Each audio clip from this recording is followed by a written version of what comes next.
እግዚአብሔር ታላቅ ታምር አድርጎ ጸሎተኛ ሰው እንደማያደርገን ማወቅ አለብን። እግዚአብሔር ጸሎተኛ ሰው እንዲያደርጋችሁ ከፈለጋችሁ አትድከሙ፣ አያደርጋችሁ። ለፍቶ ነው ጸሎተኛ የሚኮነው፣ ተጸልዮ ነው። ይህ ሰውዬ ዛሬ አንድ አሁን ስማት የደገመ ነገማ 150 ዳዊት ይደግማል። ስለዚህ ሳይርቅ በቅርቡ ሳይደርቅ በርጥቡ ይህን ሰውዬ አሁን ላስቀር ብሎ እኮ ነው የሚያሰናክለኝ። እውነቴን የምነግራችሁ ሰይጣን የሚንቀው ጸሎት የለም። ጭንቀት ጸሎትን ያስተጓጉላል። እምነት መጉደል ነው እንዲህ ያለው ነገር። ስለ ሁሉም ነገር እግዚአብሔር ያስብልኛል በሉ። ስለዚህ ጸሎታችሁን ስጨርሱ እንዲው ጌታ ሆይ አደራ እንዲው እንጀራም ስጠኝ እንዲህ ያለም ስጠኝ አይባልም። መድኃኒዓለም እንደዚህ አድርጎ የሚወደው ነገር የለም። ትናንት የሰራውን ነገር እንደሚያስታውሰት አድርጎ እግዚአብሔር የሚወደው ነገር የለም። እሱ አስቀድማችሁ ጽድቁን ፈልጉና የምድሩን እጨምርላችኋለሁ ብሎ ነበረ። እኛ ግን መጀመሪያ የምድሩን ኋላ ጽድቁን ስለምንፈልግ ወበይንተ ዝንረከባ ለዛቲ ወይለን ታክቲ፣ በዚህ ምክንያት እኛ የሰማዩንም አናገኝም የምድሩንም አናገኝም ብሎ ይነገራል። ስለዚህ ስለምንም ነገር አትጨነቁ። የባለጸጎችና የትዕቢተኞችን ስድብ ነፍሳችን ጠግባለችና አቤቱ ይቅር በለን፣ ይቅር እስክትለን ድረስ ዓይኖቻችን ወደ አንተ እንሰቅላለን። የምድር እህል ቢበሉት የምድር ሥጋን ያበረታል። የክርስቶስን ሥጋ ቢመገቡት የሰማይ ኃይል ሰጥቶ ነፍስንም ሥጋንም አንድነት ያጸናቸዋል። ስለዚህ ለምግብ አትጨነቁ፣ ለልብሳችሁ አትጨነቁ። ወበይንተ አራዝኒ ምንተ ትብሉ ርዩ ጽያሐተ ገዳም ዘከመ ይልህቁ፣ የምድረ በዳ አበቦች እንደምን እንደሚያድጉ ተመልከቷቸው። ሰሎሞን ጥቀ በኩሉ መኃይሊሁ ኢለብሰ ከመ አሐዱ ሁሉ፣ ሰሎሞን እንኳን በዚያ ባለጸግነቱ ከአበቦች እንዳንዱ አድርጎ አልለበሰም። ማለት የአበባ ምንጣፍ ቢያስነጥፍ አበቦችን አይቶ ነው። አበቦች ግን ከባህሪያቸው አንቅተው ይለብሳሉ። ወናሁ ጽጌ ገዳም ዘዮም ሃሎ ዘከመ ያለብሶ እግዚአብሔር፣ ነገ በሳት የሚቃጠለውን አበባ እግዚአብሔር እንዲህ በጌጥ በመዓዛ የሚያስጌጠው ከሆነ ኦ ሕጹፃን ሃይማኖት እፎኪያክሙ፣ እናንተ እምነት የጎደላችሁ እናንተንማ እንዴት አያላብሳችሁ? ስለዚህ ስለምን ለልብስ ትጨነቃላችሁ? አንድም ነገ በገሃነም የሚቃጠለውን አረኒ አሕዛብ እግዚአብሔር እንዲህ የሚመግበው ከሆነ እናንተንማ እንዴት አይመግባችሁ? ስለዚህ አላቸው ወበይንተ ዝብለክሙ የተተክዙን ዘትብሉ፣ ስለዚህ እላችኋለሁ እንዲህ እያላችሁ አትጨነቁ። ምንተ ንበልዕ ወምንተ ንሰቲ ወምንተ ንትከደን፣ ምን እንበላለን ምን እንጠጣለን ምን እንለብሳለን አትብሉ አትበሉ። ወዘንተሰ ኩሉ አሕዛበ ምድር ዘአፋ ያሐስስዎ፣ እንዲህ ያለውን ጸሎትስ አሕዛብም ይጸልዩታል። አንትሙሰ መቅድመ ኩሉ ህሱ መንግሥቶ ወጽድቆ፣ እናንተ ከሁሉ አስቀድማችሁ ጽድቁን ፈልጉ። ወኩሉ ይትሰከክሙ፣ ሌላው ይጨመረላችኋል አለ። ሌላው ዳረጎት ነውና በጽድቅ ላይ የምድር ሀብት ይጨመረላችኋል ማለት ነው።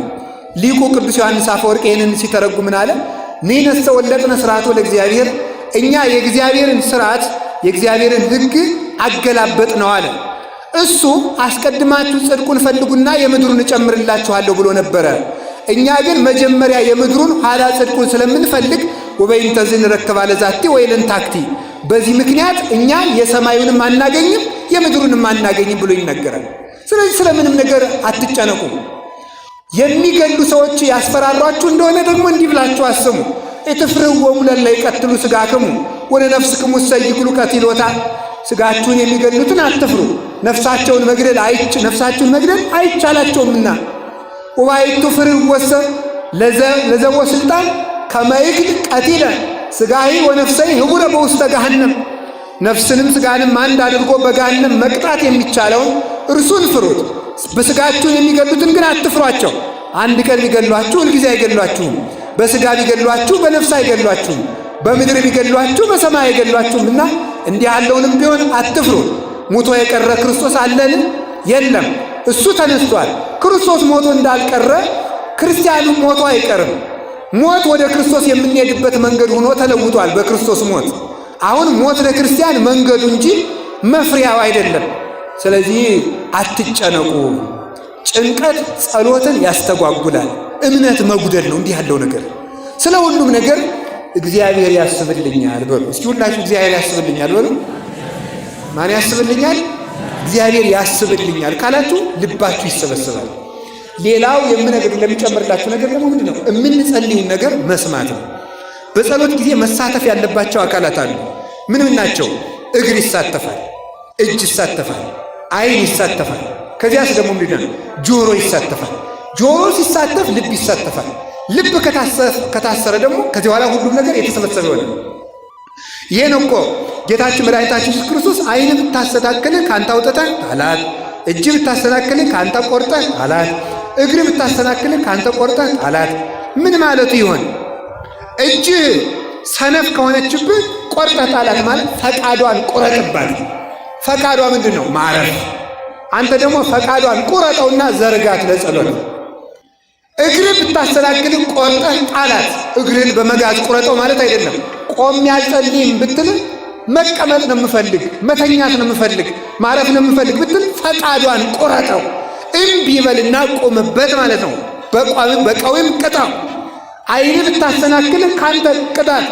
ማረፍ ነው የምፈልገው፣ መተኛት ነው የምፈልገው፣ ማንቀላፋት ነው የምፈልገው፣ ስራ አለብኝ፣ ደክሞኛል ብሎ ዓይን ማንጎላቸት ከፈለገ ካንተ አውጥተህ ጣላት። ፈቃዷን ቁረጥና ባንቃይዶ ቅጣት።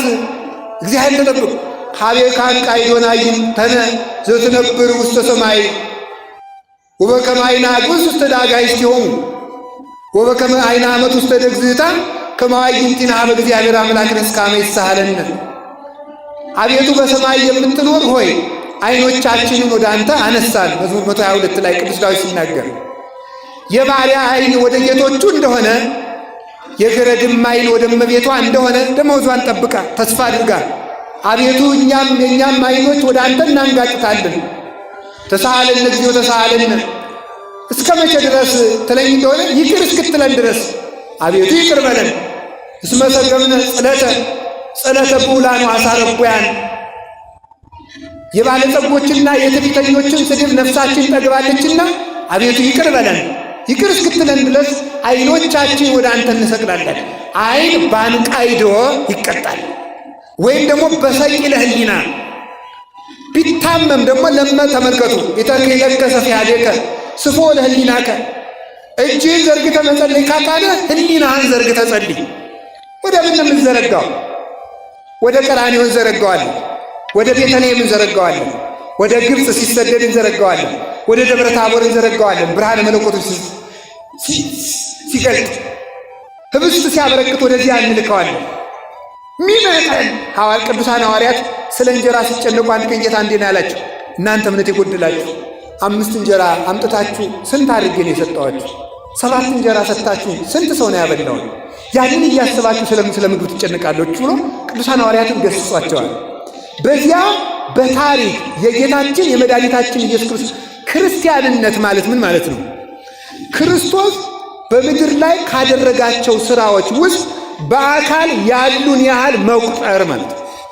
ተራራ ሲወጣ በተራራ ላይ ቁጭ ብሎ ተገኝቶ አብሮ መገሰጽ፣ መርከብ ውስጥ ሲገባ አብሮ መግባት፣ አብረን እዚያ ውስጥ እንዳለን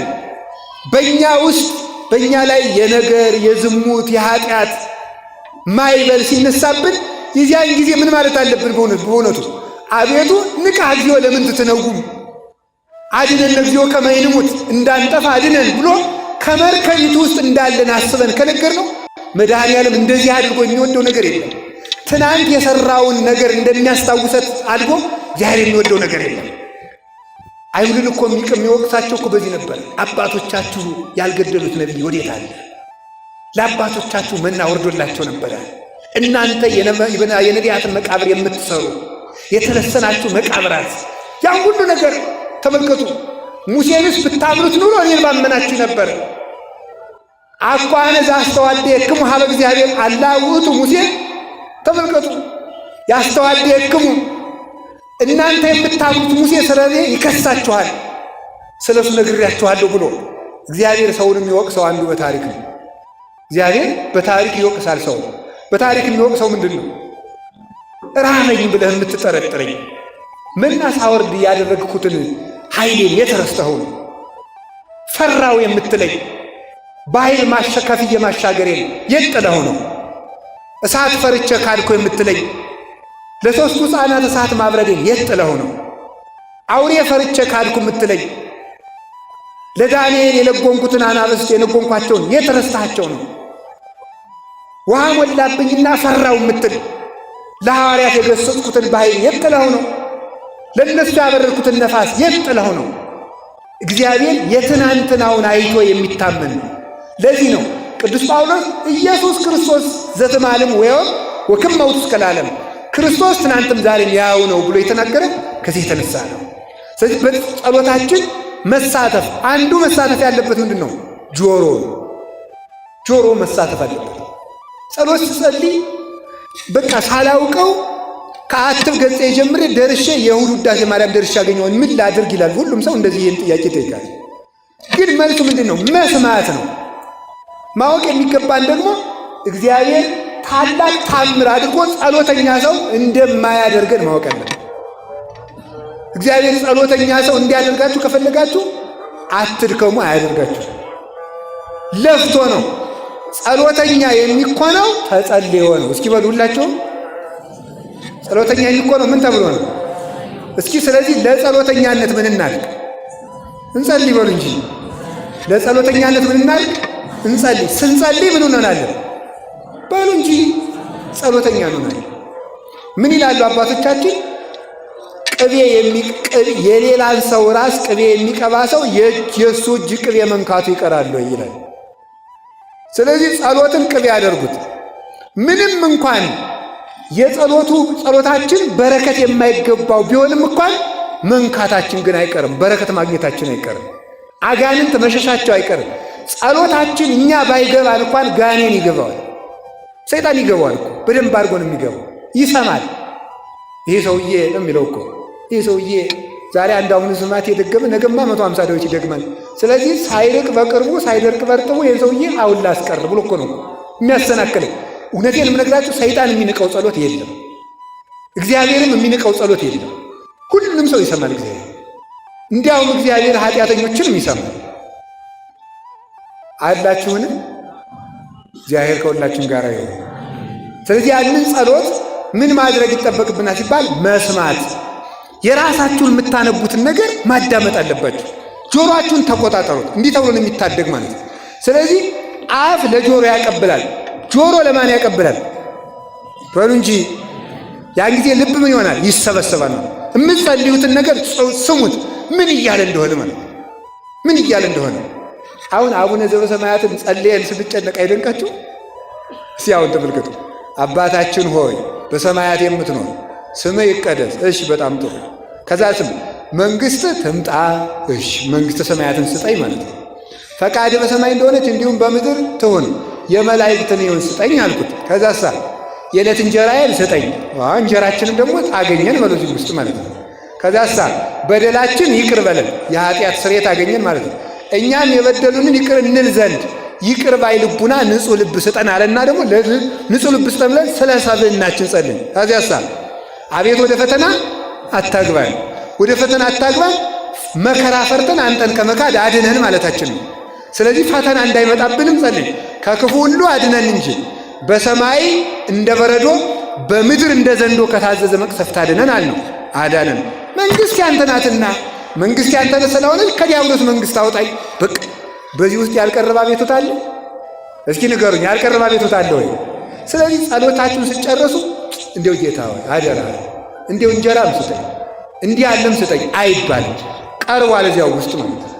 እዚያው ውስጥ ሁሉም ነገር ተጠናቆ ቀርቧል። ለእግዚአብሔር ሰምቷል። ይሄ ስለዚህ ጸሎት አታብዙ ያለ ማመልከቻ አታብዙ። እንዲው ለልጄም ልብ ስጠው፣ ለጎረቤቶችም ልብ ስጣቸው፣ የሰው መውደዱን ስጠኝ፣ ሰው ሁሉ ያየኝ ሁሉ እንዲወደኝ አድርገኝ፣ ግርማ ሞገስም ስጠኝ፣ ገንዘቤንም ቢሆን አበርክተው፣ እየሰከርክ የገንዘቤንም በረከት ስጠኝ። እንደዚህ ብሎ የለም በእውነቱ ማለት ነው። የራሴን ድርሻ መወጣት ይገባል ማለት ነው። ስለዚህ እንዲህ ያለ የቃላት ድሪቶ አታብዙ። እንደ ፈሪሳውያን አትኑ። እስመ ይመስሎሙ በአብዝሖነ እባቦሙ ዘይሰምዖሙ እግዚአብሔር።